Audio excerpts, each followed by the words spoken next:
Welcome to This Week in Williamsburg. I'm your host, Rebecca Suerdieck, curator of archivewilliamsburg.org. Now journey back in time with me.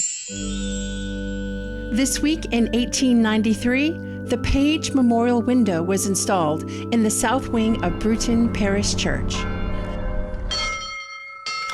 This week in 1904, a trolley line was being surveyed with plans to unite Williamsburg and Jamestown all the way to Hampton.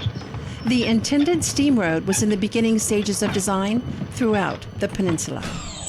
Join me next time for another edition of This Week in Williamsburg, brought to you by archivewilliamsburg.org and the Williamsburg Old Time Radio Hour, your source for hometown history, online, on stage, and on the air. I'm Rebecca Suerdieck.